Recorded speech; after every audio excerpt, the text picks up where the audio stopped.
Hello, welcome to Lesson 11 of Mastering Java. Here we're going to talk about the do-while loop. It's very similar to the while loop, so if you haven't learned about the while loop, go back to the previous section and learn about that because this is going to look very similar.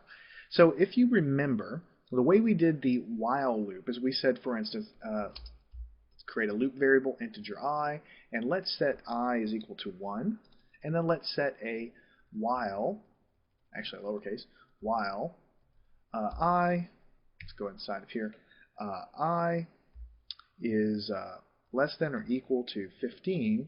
We'll open a curly brace, and then we'll have system.out.println like this. And then we'll say the current loop variable is I. Now, if you remember, we have to take care of the incrementing ourselves. So let's say I is equal to I plus 1, right? So that's what we have. We initialize the variable. We increment the variable inside the loop. Here's the body of the loop, so we're just going to print out this guy. And the loop continues while I is less than or equal to 15. So if we run that, we see exactly what we expect to see. The current loop variable is 1, 2, 3, 4, 5, all the way up to 15. The loop stops at 15 because this is a while loop. It only happens while this variable is true according to this condition, while I is less than or equal to 15. Okay, now I want you to be familiar with that, so let me comment it out. This is what we've learned before. Let me comment this entire loop out, just with a series of double hashes like this. And what I would like to do is let me shrink this down a little bit, and let me push this down the page and kind of keep it on the page. Now we're going to talk about a do-while loop, and I want to contrast that to what we've just seen right here. So let me clear the output there. So for a do-while loop, what you have is the keyword do. You see it's in purple there. You open a bracket, hit enter. The closing bracket is entered. Now we still have a loop going on in here. All right, so let's go ahead and put the same stuff inside. System.out.println like this. The do-while loop variable is, and then we'll just print it out so we can see what we're talking about. And again, we have to take care of the incrementing ourselves inside of the loop. All right? But in this case, for a do-while loop, the while keyword comes at the end, like this. And let's just do the same thing to make it easy. I is less than or equal to 15. Right? Now, you would think you'd be done, but if you try to run this, it'll say you have an error. The main difference, one of the main differences between a do-while and a regular while, notice the while, the way we ran it before, there was no semicolon here. We just had while with the condition, then the opening and the closing braces.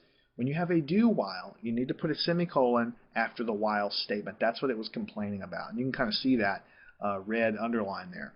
So go ahead and put that in place. Let me save it. Let me run it. And let's see, the output is exactly the same, except now it says do-while. The do-while loop variable is 1, 2, 3, 4, 5, all the way to 15. Okay, so you can look at these two guys and you can stare at them all day long, and you might convince yourself, why do they even give you both of these guys in Java? They look like they do exactly the same thing. Well, it is true that the while loop and the do-while loop are almost exactly the same. But there's one difference, and that one difference is the only reason the do-while loop exists. That difference is that if you look at the two different loops here, all right, in both cases we have to initialize our variable outside the loop. In both cases, we have to increment our variable inside the loop. And in both cases, we have brackets and we have body of the loop that we're executing over and over while this condition is true. That's all similarities.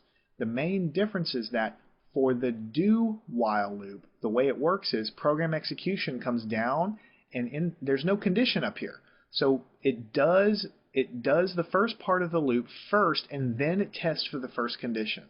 And then it goes back and it does it again and again and again. So in other words, these statements here, this print statement and this I++, they will execute at least one time, no matter what the value of I is, guaranteed. All right? Because there's no condition up here. See, in the while loop, the condition check was at the top. So if I was not less than 15, right, let's say I was 25, then the entire loop is just skipped and nothing happens. But in this case, the condition check is at the end of the loop. So what a do-while loop does is it guarantees that that loop is executed at least one time. At least one time. So for instance, if I come up here and I put I is equal to 88, right?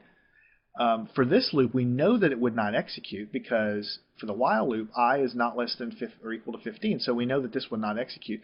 Up here, we have exactly the same conditional at the end, but if we run this guy, we can see the do while loop variable is 88. But it doesn't continue any further than that because we come through the loop, we do this stuff first, we increment the variable, then we check, we see that this test fails, so the loop aborts, and then we go and we end the program because there's nothing else there. That is the main difference between a do while loop and a while loop. You might ask yourself, well, how do I know which one I need to do? What it's going to boil down to is when you're programming for real, you're going to need to be looping things a lot. Sometimes a for loop is going to be the easiest way to set it up. Sometimes a while loop might make a little more sense. If you run into a situation when you need that loop to execute at least one time, and potentially more than one time, but you're not sure, but you know that it has to initialize at least once and go through it once, that's when you want your do while to step in there. It guarantees you to flow at least once through the program. So that's the bottom line with do while loop. I'm mostly trying to teach you the syntax. I'm trying to teach you what it does and how it works, and so that you can get a vibe and a feel for how a do while is set up differently than a while loop. Also, the semicolon at the end after the while statement is another difference between the two. What I'd like you to do now is go off to my example exercise I have, read that, and try to do that yourself. I've got a really cool exercise set up that's going to give you practice using do whiles. It's going to give you a practice reading the keyboard and comparisons with if statements and lots of cool things. So it's stuff that's going to give you a lot of practice. So go off to do that now, do it yourself, and then see if you can use that do while in that exercise to get the output to match exactly what I'm asking for there.